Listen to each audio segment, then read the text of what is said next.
we have Nate Hagens. Nate is a former Wall Street a banker, but then he saw the light, left that, got a PhD in ecological economics, now runs the incredible and very popular and growing podcast called The Great Simplification. We'll talk a bit about what that even means.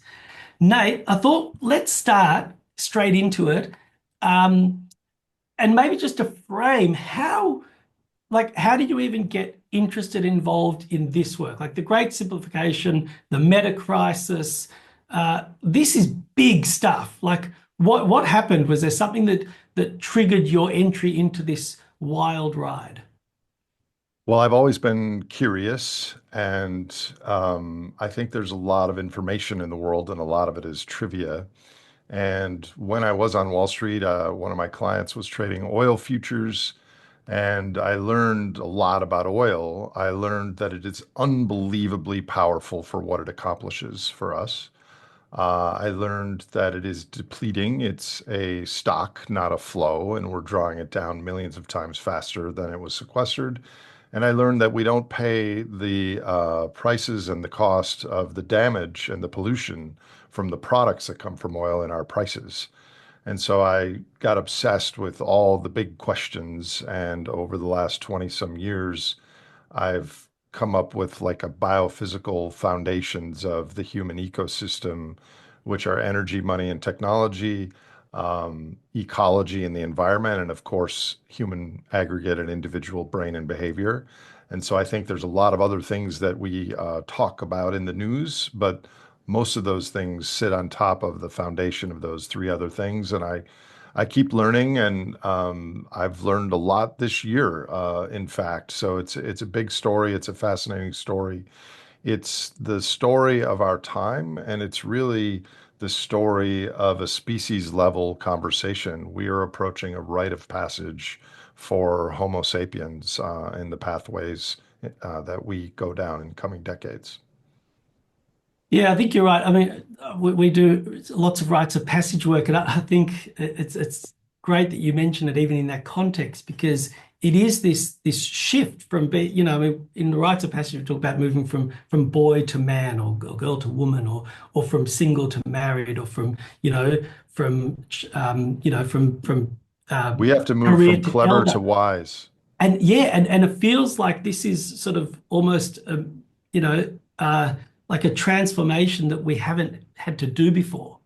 Um, I want to come back to you said that you started in the energy space. That's sort of where it began. And I remember the pulse that you talk about and really focus on energy, particularly in the early Great Simplification podcast conversations. But it's really moved beyond that, like you said, money, tech. But I'm finding that a lot of your conversations now are much more about human nature and human behavior. Tell me about how that's even when you talk about like dopamine and like it's so much it's less about the technical elements and more about the social and relational elements. Yeah, thank you. These conversations are increasingly difficult for me because I care about people and I care about being helpful to others and passing the baton and doing a pat on the back to help people be more productive and healed and in service of life wherever they are on the planet. But they're difficult for me because I don't know the starting point of the people in the audience, how much they know, and what their values are, what they care about, what their skill sets are. But personally, I am now, even though I host this podcast, which is a natural science podcast, I am less interested in the details of climate change or the details of energy depletion or the details of government debt or geopolitics. I am much more interested in the real drivers and the real ultimate changes that have to happen, which are we are a species out of context. For the vast majority of our past, we lived in bands of 150 to 200 people where we didn't have financial wealth. And, we're going through our lives trying to get the same neurotransmitters of our successful ancestors. So increasingly, I am interested in the brain, healing, community, love, grief, meditation, tamping down our sympathetic nervous system and having more equal time with our parasympathetic nervous system. Um, all the things that make us behaviorally, vertically, and horizontally fully stacked human beings. Mm. And I was just recently at a party that was thrown in my honor a couple weeks ago in California. There were 65 people there that followed the podcast, and it was like a 24-hour sort of party. I was so engrossed Sounds in the fun. social interaction with people that I didn't check my phone until 3:30 the next afternoon. That has never happened to me as an adult. And so I think as we crest the carbon pulse, those humans that recognize that after basic needs are met, with a big old asterisk, because for a lot of humans they're not, but after basic needs are met, most of the best things in life are free or nearly free. And I think the way that I felt at that party, with surrounded by people looking in each other's eyes, talking about the issues, but not overly dwelling on the issues, but just being really human. I think more facts and figures aren't going to change crap about our path forward. We have to find others like you're doing, Danny and Barry. You have to find other people who care about the future, who are pro-social, pro-future people. They know a little bit about the meta crisis, maybe, but not a whole lot. Then you build community, togetherness, trust, healing. Like, I don't know about Australia, but the vast majority of people in my country, the United States, have serious trauma, and there's a mental illness epidemic around the corner. We need to have healed people that have trust and community and a network of people that they can interact with. Then you inform about the meta crisis and all the vertical and horizontal categories of potential interventions, not the other way around. You don't say that categories and here humans go do these things. So I think what you're doing with the small giants and your other work is building the networks of integrated humans that are in our social setting. And so I think a lot of people on my podcast, I don't know how many, but a lot of people are upset. We want to know more about oil and what's going on with AI and oil. And yeah, that is still important because it informs and constrains what's ahead. But we need a change in consciousness as a species. That's not going to happen overnight. Um, it starts with a few humans, and then the islands of coherence scale outward. And I'm increasingly more interested in that. Sorry for the long-winded answer. No, that's okay. I think Barry Barry wants to Yeah, jump in. can I jump Go. in? I'm obsessed. Nate, yes to everything. And I'm sure it resonates. I had to jump in, which is naughty, but I'm like, I can't let this go on. So I want to just agree with everything, profoundly moved by the idea, like that word came to me this week and it's been repeating the word coherence. What does it look to create communities of coherence and nervous system coherence? And that sort of stacked concept. It's something that I've really been working on this week, this year. Can you say more about healed people? We need more healed people because it's something that has been resonating for me for a long time. I could get down the line of a conversation with someone about what we need to do to sense make and change the system. And then you hit a snag where you realize there's so much trauma in the framing here that I don't think the end result's going to be great for everyone. So how are you understanding we need more healed people? There's a lot of ways to heal because there's a lot of ways to be ill. For one thing, I just did a podcast with a guy named Francis Weller. It'll be out in 3 or 4 weeks. And he leads collective grief weekends where people come and they grieve. And by the end of the weekend, there's a period when they are just giddily laughing and everything because our society has suppressed grief and dying on all different aspects. We're not allowed to show that because it shows weakness or whatever. Here's another example. I have someone new in my life that does cranial sacral therapy.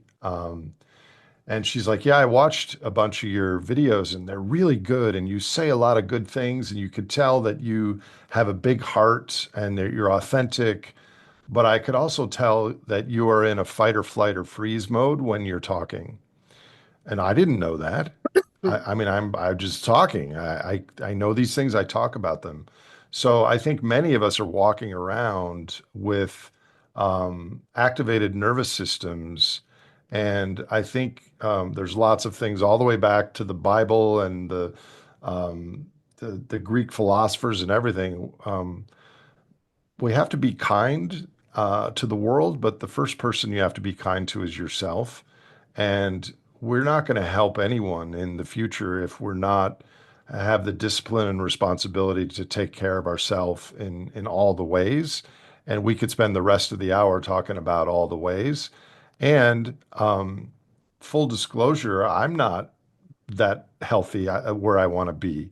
Why? Because I've spent 70 hours a week the last 10 years understanding and unpacking the meta crisis when I should have been breathing and yoga and meditation and exercise and sleep and love and intimacy and all the things. So I think we run the risk of becoming dopamine driven to understand more and more and more about what's happening to our world. And that's the other change, Danny and Barry.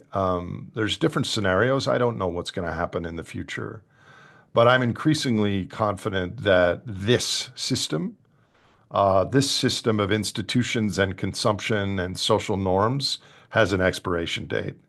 When I started this effort 5 or 10 years ago, I thought maybe it could be tweaked. It can't. It has an expiration date. And so what that means is the efforts now are looking at when the financial musical chairs moment happens, which is one of the scenarios that I can envision, what to do then, and also in parallel, what sort of structures, what sort of behaviors, what sort of governance, what sort of infrastructure and food and utility systems might be viable for 10, 20, 30, 50 years from now. So I'm much more interested in those questions than some little policy tweak at the moment. So Yeah. Dan, Yeah, one last thing, and then of course. one last thing. Who says no to their wife? Like, Yeah, that's no, just you know gone. what's good for you. So I want to like link. I agree with you, Megan, wanting to understand or hear more about islands of coherence scaling outwards, because I've been referring a lot lately in our work in rewilding to the concept of islands of sanctuary or sanity connected by corridors of aliveness. It's really got my imagination because it's not didactic or instructive. It's like Nora Bateson, how she talks about the meadow and ecological systems that kind of bake in resilience. So I'm answering the question for you. And I just want to say, how do we have the conversation about islands of coherence and scaling outwards and be aware of those healthy systems functions, and wake up in the morning and look at a picture of Syria and LA looking identical? So there was a ecological economist and Nobel Prize winning chemist, Ilya Prigogine, who the quote is where I lean on that. When a complex system is far from equilibrium, small islands of coherence in a sea of chaos have the capacity to shift the entire system. And so that ultimately is what my work is about, is those islands of, I mean, Small Giants is becoming an island of coherence because of all the people that have been through your courses and gone that way. And when events start to be chaotic, those islands of coherence send out beacons both of knowledge and insight, maybe not answers, but responses and also goodwill and maybe more regulated nervous systems than elsewhere. As far as Syria and California, I don't know if you watched my recent Frankly, but this is also something that I've come to terms with recently. I called it bounded empathy, which is that we should not ignore what's going on in the world. When you come across a situation where someone or something is suffering, you give it your full attention. Look it in the eye. If you want to or able to, you help. But don't let it consume the rest of your week or your year, because we will, in years, maybe weeks to come, we'll always be finding things that are stressful and sad and tragic. And I guess I learned this because I get so many hundreds of emails now per week, and everyone is saying good things and asking questions, and you can't do it all. So you have to say, this is a moment of suffering. I'm experiencing this. I'm giving this person my full respect in the moment, and then you move on to the next thing. I don't know what to do about Syria and LA. I just don't know. So I'm sticking to what I do know and what I am trying to influence. I don't know if that answered your question, Barry. Thanks, Nate. Yeah, it's I mean it's so I felt similarly in looking at so much pain and devastation, and particularly now. I mean, again, maybe there's been a lot of pain and devastation, or not maybe, there definitely has throughout human history, but now it's in our face, right? Now it's on your social media, or and it's even, I have friends globally that are living through this, whether people who have had to leave their homes in LA for the fires, or people in the Middle East who are escaping the tragedy and violence there. And this sense of connectedness is so overwhelming. And it's almost like I don't know if it's helpful or if it's actually destructive to my own ability to regulate. Almost like every morning I'm finding like I'm just inundated with overwhelm. I was listening to a podcast this morning with Yuval Noah Harari. If most people hopefully have heard of him. He wrote the book Sapiens, and he was just talking about information. He goes into silence. I didn't know this, for 2 months a year, 60 days. He goes into silence, doesn't speak, goes into a meditative place. Now, obviously, he has the luxury to be able to do that, but he just basically says that we're so overwhelmed with information, it's like food, that it's just junk food. This is bad for us, right? And we have to be, it's not like more information is not better. It's like more food is not better, especially if it's already unhealthy. And I thought about it like that. And how do you, like you said, you're in there in the moment. Have you been able to switch off? Like I struggle to do that. I struggle as well. I'm only getting better at it just very recently because I have a huge network of friends from around the world. That's the hardest thing because they're real people like you two. I have relationships with you and you text me and I don't get back to you for 2 weeks.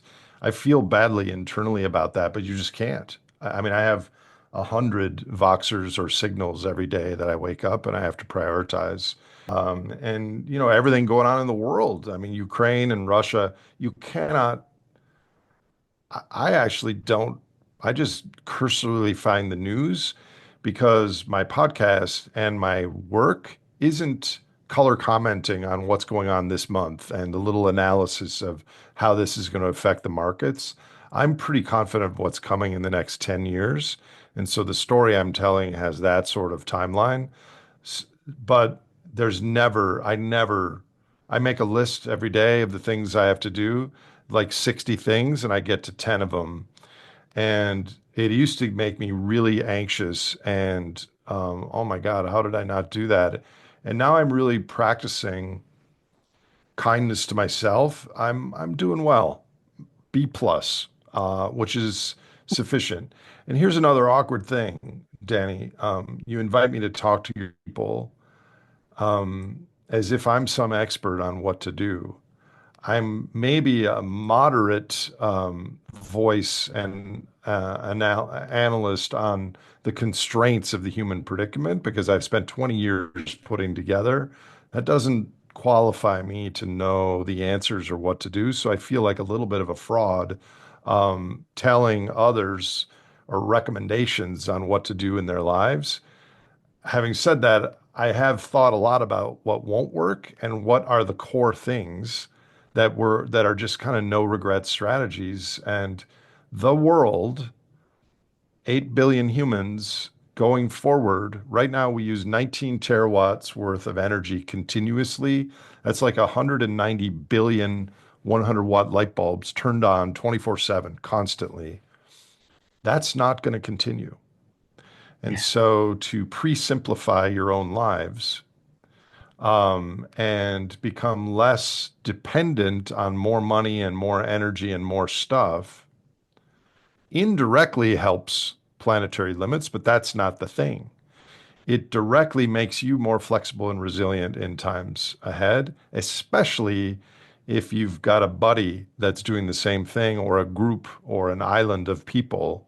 So I think simplifying first and beating the rush is one of the no regret strategies, and the inner work.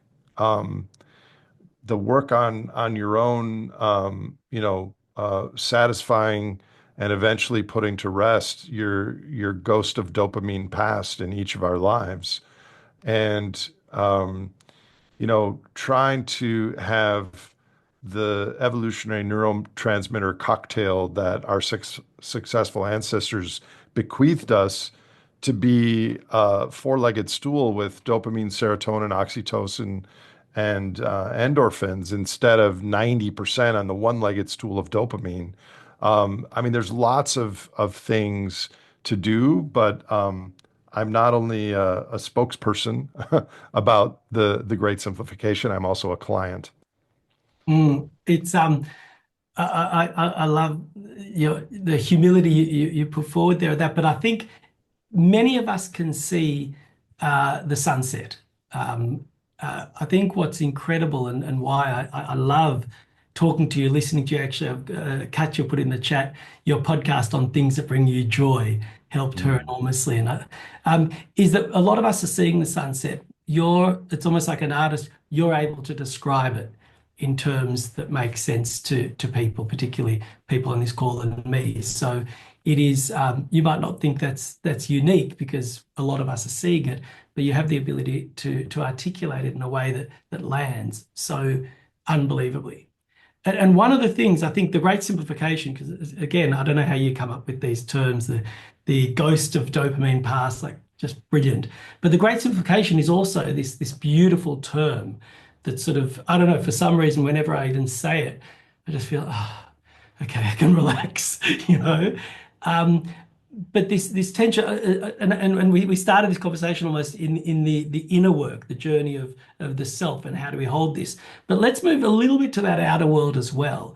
And a lot of, we're hearing, even with Bill Gates, or that particularly the crazy AI world, that this is going to save us, this is going to solve the problem. So we've got one side that says, push technology further and it will be the solution. And then we've got, the great simplification, which says, actually, let's come back to that which is important to us, those things that really matter, which we all know is, planting a tree and hugging your children and, going for a date with your boyfriend or girlfriend or whoever it is. Like, these are the things that make life special.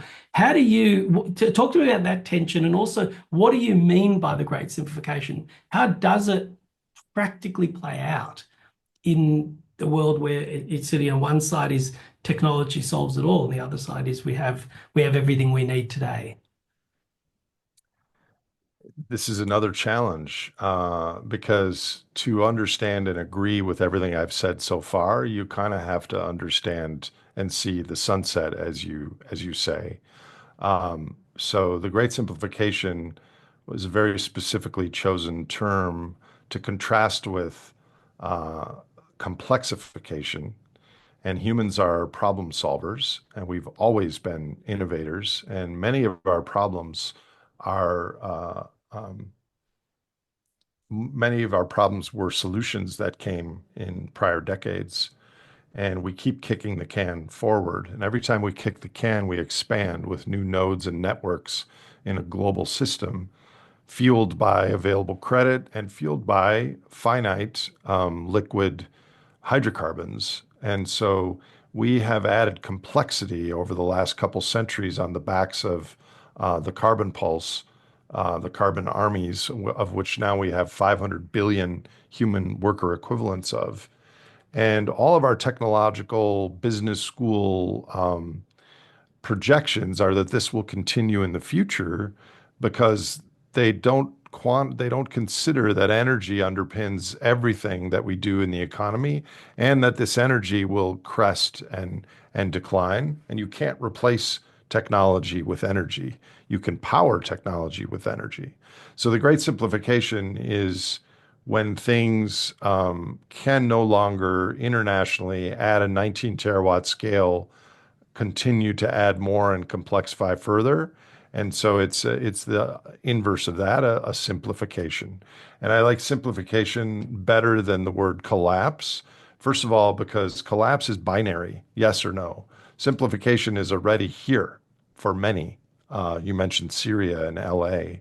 Lots of places in the world are already experiencing this. So the way I see it unfolding, there's many different scenarios. The scenario at play right now is that artificial intelligence will kick the can once more by making a lot of processes in the world, especially extraction and mining, a little bit more efficient, meaning a little bit more affordable, meaning we're going to get a little bit more out. So we'll be able to add more complexity to the global system for a little bit while longer. A caveat there, for whom, and I think the wealth and income inequality aspect of growth is a relevant one. There's a big difference between median income, which is the middle person, and average income, which is the total income divided by the population. The midpoint is much lower than the average because of the skew. But getting back to the scenario, I think we, your country, my country, China, Japan, Europe, don't want to tighten our belt because it would be very unpopular and unpleasant, and the political leaders would get blamed and there would be chaos. So we don't. We issue more debt and more paper and digital claims on the same amount of underlying biophysical reality.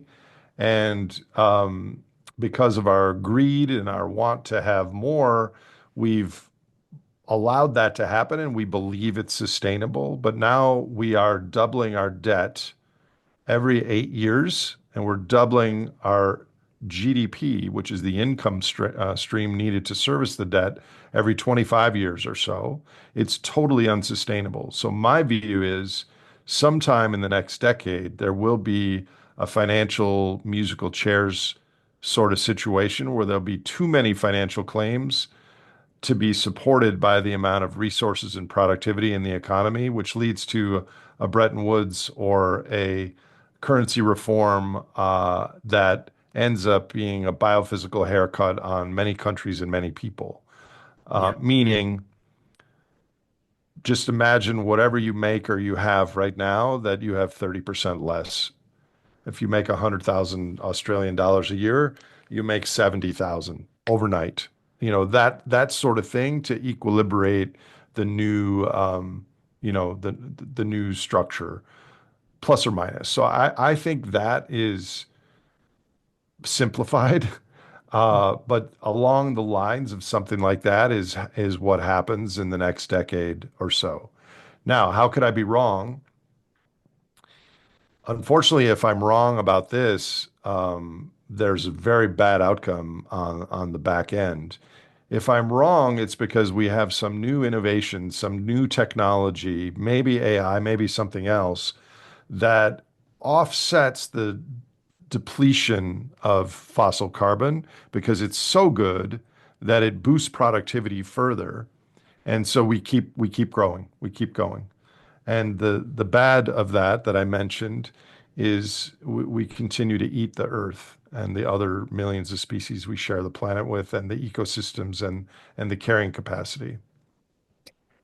I think, Nate, when you say all of that, to me, it brings up this the iconic image. I can't get it out of my mind. The iconic image of Trump, Elon Musk, and RFK on a private jet with some other bros eating McDonald's on their way to a UFC fight. I was like, this is the best archetypal, iconic image. It's like, wow, you know, the Norse god Loki is on a jet with his mates. And it just was so fantastic. And what was fantastic about it to me was it's such a comprehensive aesthetic, like that vision of the world. And I keep wondering about this aesthetic of a pro-social future, like how we can tell that story effectively. Because in the chat, I'm already seeing words like sobriety. That's all great, but it comes with like, the 30% docking of your salary. It's like, who's going to pay for it always comes into play. And we've been playing that Russian roulette, and a whole lot of people who should be paying for it really don't want to and will do what they're doing right now not to. So, what is the aesthetic? How do we get everyone on board where it feels like a party very dissimilar to the one on the private jet? Well, first of all, no one's going to pay for it. That's the point. Is always we have this idea who's going to pay for it. No one is going to pay for it. There's just going to be less. Secondly, Wow. the No one said picture, that. That's a big thing to say. We're yeah, just, that's we're that's all, the great simplification, my dear Australian friend. So the picture that you mentioned with Trump and Musk on the airplane with cheeseburgers going to a UFC fight, there are silver linings in what's going on because it is out there, it is explicit, it is translatable and describable by you. That is not who we are as a species. That is the predictable, actually, end result of a certain paradigm that on the backs of fossil armies and all kinds of dopamine smorgasbords, um, it's our Icarus moment. We flew too close to the sun, and our current institutional wings are melting. And it's up to us to envision what is the antithesis of that picture. But I think without that picture, we just suspect and we're like, oh, yeah, I read something that made me feel a little uneasy. Now it's like laid out in front of us. This is who America showed up to vote for. And I'm sure there are rhyming things in Australia. Um, so, yeah, if someone in the chat wrote sobriety, I think that's a good word. Sobriety, maturity, responsibility, um, wisdom. I mean, we can't just have popcorn and just watch the whole species and system unravel. But again, I think that's why I feel such a fiduciary to my work because I am trying to describe Daniel Schmachtenberger and I talk about the Marvin Harris framing of infrastructure, which is our energy, our systems, our environment, the social structure, which is our economic institutions and our laws, and on the top is our superstructure, which is our beliefs and ideas and memes and things like that. And we have to have categories on how all those three things interrelate. But what Marvin Harris didn't talk about is the ocean of people that contribute to those three things and how healthy they are and how, um, you know, their nervous systems are in balance and their enteric system is healthy. Because, I mean, anyone on this call has three choices. You can just watch what's unfolding and have as much convenience and comfort as you can and try to make you and your family better off. And while that sucks, and just enjoy your life as best as you can. You can become an eco Jedi and wear the 21st century equivalent of a hair shirt and strategize and eat extremely low on the food chain and do things 100% in service of future generations and ecosystems and animals and become like a dedicated monk in service of the future, or something in between. And the something in between is where I am and where I expect most people will be. that you look out for yourself and your family and that you enjoy life and find joy and do things that have meaning to you, but you also carve out some portion of your money, your skills, your creativity, your network towards making the future a little bit better than the default. And I think the more people we get in that category three, and I know some people that are in the category two as well, um, the more likely that when things really get bumpy, that there are going to be some small islands of coherence. And, I like to talk about changing the initial conditions of the future. I don't know what to do because the events haven't really happened yet. I think there are some no-brainer things we can do. But a year from now, if I come back and speak to next year's crop of Danny and Barry's friends, there are going to be new things that happened in the world built on top of the things that we already know. We have a relationship. We've known each other for many years.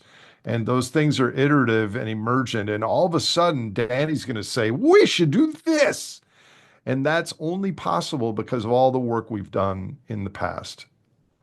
Yeah, it feels like the idea of I don't know yet what I want to plant, but I know I have to prepare the soil, right? Yeah. And healthy soil is healthy soil, and it feels a little bit like that. We're preparing for what is coming, and for me, that healthy soil, almost what you were talking about there, is that challenge between save or savor. Do we spend all our energy saving the world, or just, as you said, eating popcorn and savoring what we have? And it feels like um, one of the things that comes to me is this question sometimes of people not yet realizing the significance of the moment that we're in. I think that's a huge part of your superpower is being able to describe that.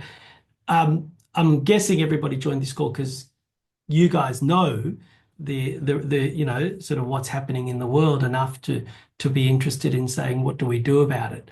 But what is it, do you think, that holds people back? Like, particularly for me in my life, I spend a lot of time in the investing world, and a lot of people just, it's business as usual with a little bit of, like, it's almost like, oh, you've got a small cut on your arm, right? Business as usual, go grab a Band-Aid and come back when you're ready.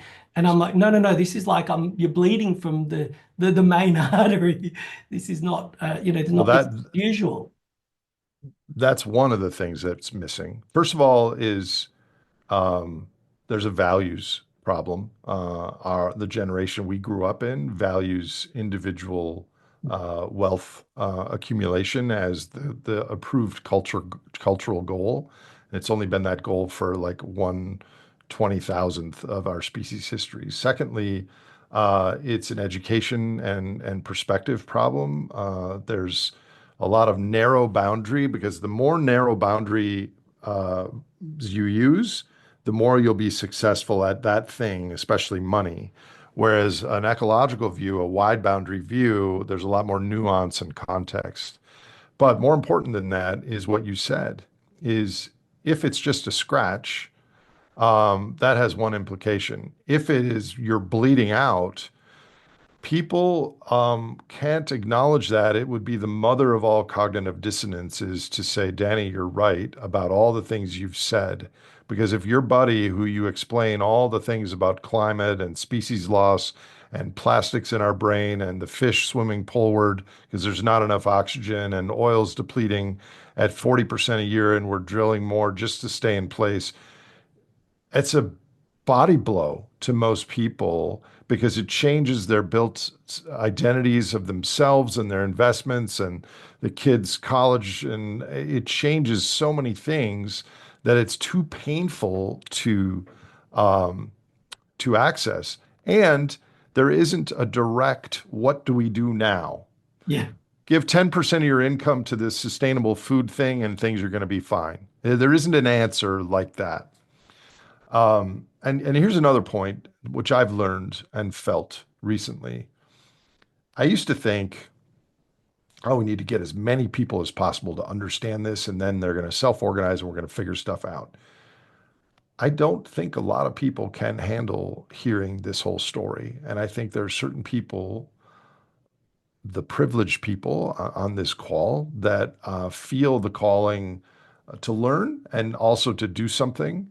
But not everyone is going to want to play a role in this. This is really heavy existential stress for a lot of people who are already stressed.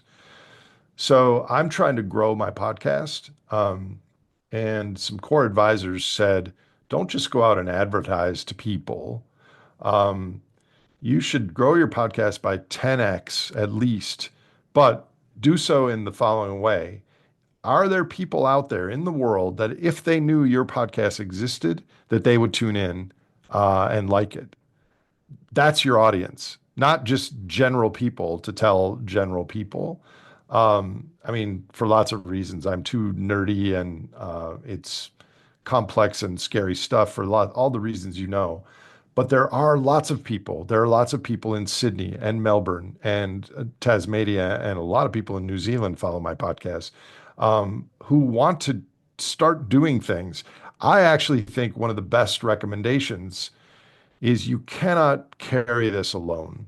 So what you're doing, what I know of what you're doing with Small Giants and your other safaris and stuff, is you experience things in a network of people, which is how we evolved in a little tribe of people. Um, I would love it if, and maybe this is on me and my team to come up with appropriate explainer primer videos, but I would love it if groups of people would watch a series of videos or a podcast together and talk about it in their community, like on a Saturday afternoon. They don't have to have the answers, but they just start talking about it. I think the social capital is more important than the facts and the answers, because then when the water starts metaphorically rushing faster, you've already got some things planted in the earth that take root, rather than another Netflix show night after night after night, and keeping the story at bay.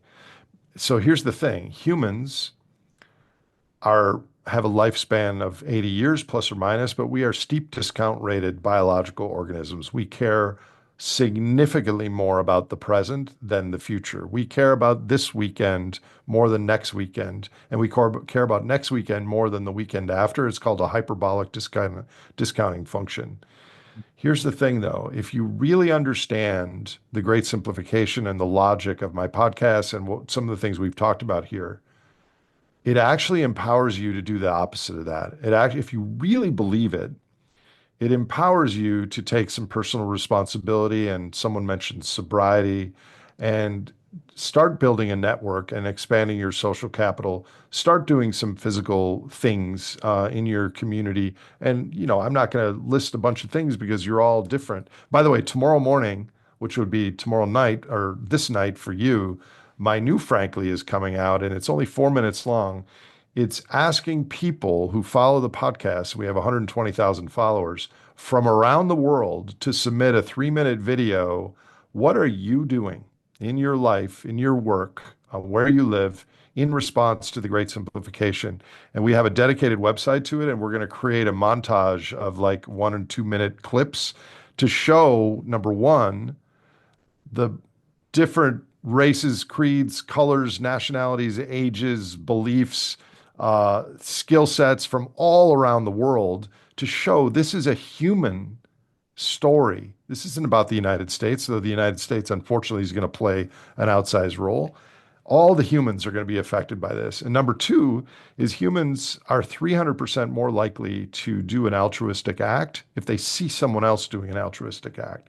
And so much of this story is abstract and like, oh yeah, complexity and islands of coherence. But until they actually see someone redirecting the profits from their mangrove sequestration to local education and clean cooking things, or someone turning their lawn into an insect haven with native plants, and they actually see the things. So I'm hopeful that we move more to responses, is a long way of saying that. Yeah, yeah, yeah, deeply moved. It's by all, I just want to come and sit with you in the, maybe not in minus 27 degrees, but when it's warmer and your ducks are out. I feel like, Barry, your answer to that aesthetic of what's the alternative to a cheeseburger on a private jet on the way to a bloodbath UFC fight. And I wonder, if it's sort of what we all know, that the birth of a child, or the sunset, or climbing a mountain, and all these things. But you said earlier, right at the beginning, I want to come back to that question between clever and wise.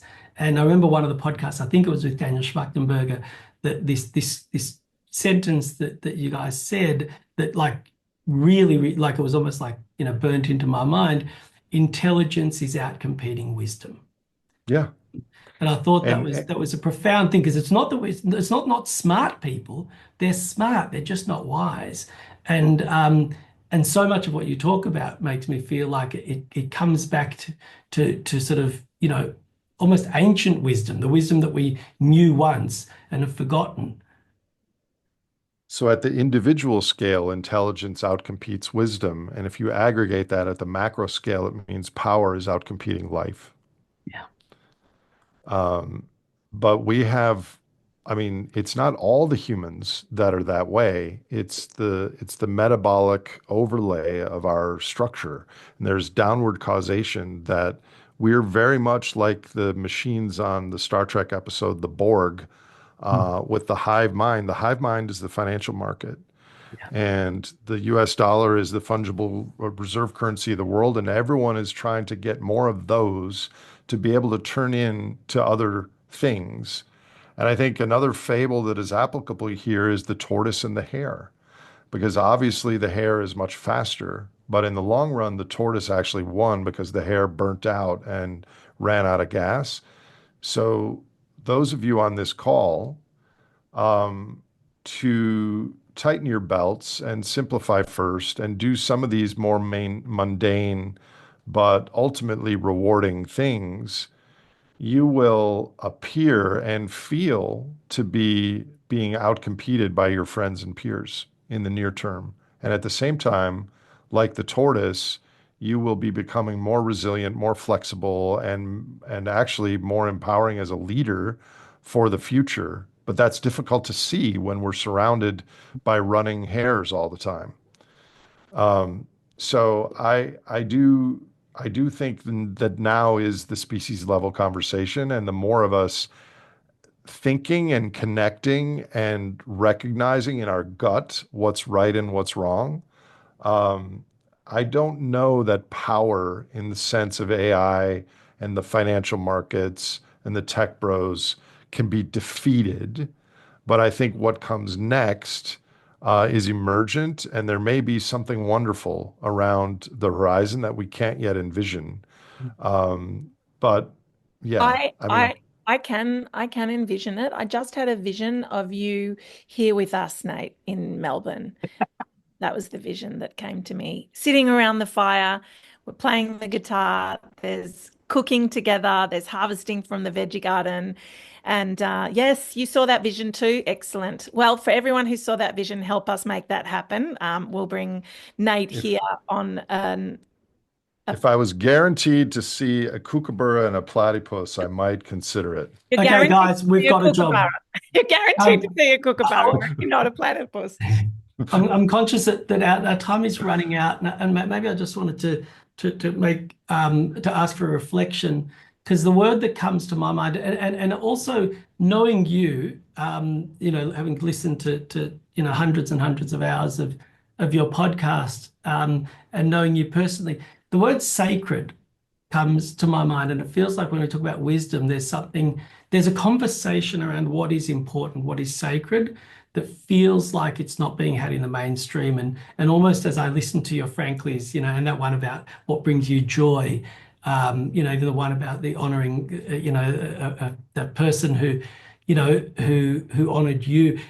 There are these concepts of what we as humans hold sacred that I feel like in our market society, it was meant to be a market economy, but we turned into a market society, that everything can be bought or sold for the dollar. That sacredness has been lost. Maybe as we close, where do you hold that sacredness? How do you maintain that connection to something greater than?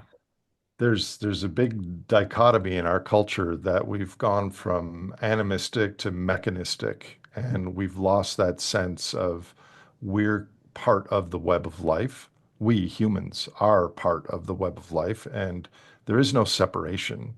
Um, and so for the longest time, the sacred was the religious superorganism of the main religions in the world.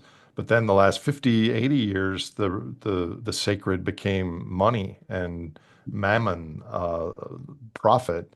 And I think people naturally feel, I mean, tons of scientific research shows how we respond in green settings and forests.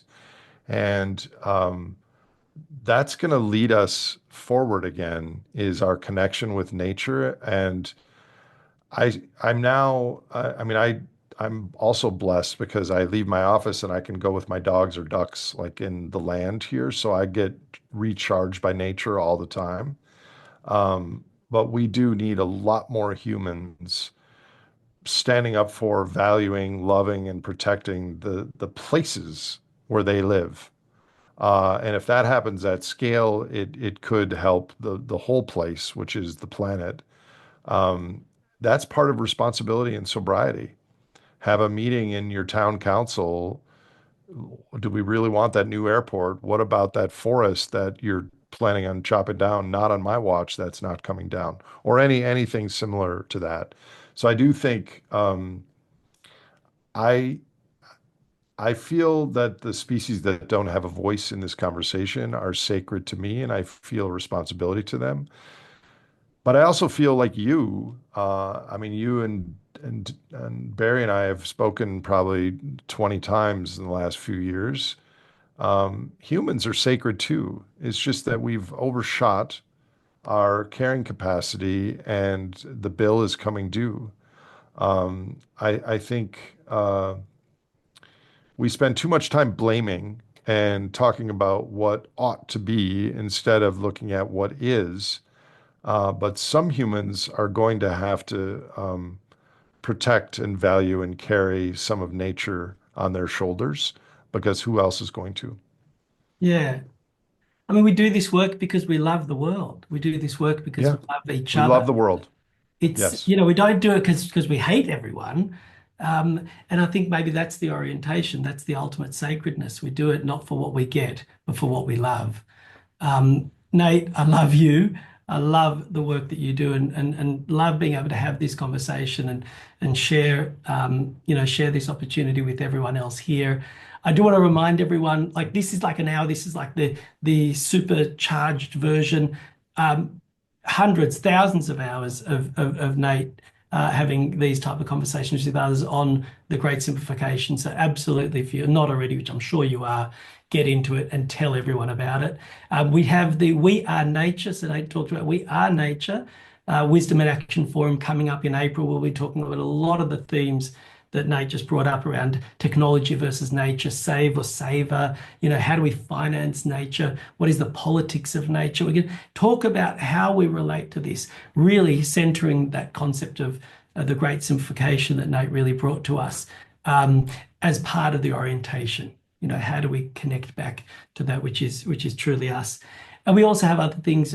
Nate is under the advisory of our Mastery of Systems Leadership, which we're going to be launching later this year, really talking to Nate about how do we see this thing as a whole, as a system. We have our Into the Arena Climate Leadership Program. The idea here is how do we create more opportunities for us to come together as a community, to learn, to grow, to take action together. And if you're doing some amazing work, please get in touch with us so we can also support that and promote that. Nate, you're amazing. Thank you so much. Everyone else, thank you for spending your lunchtime with us.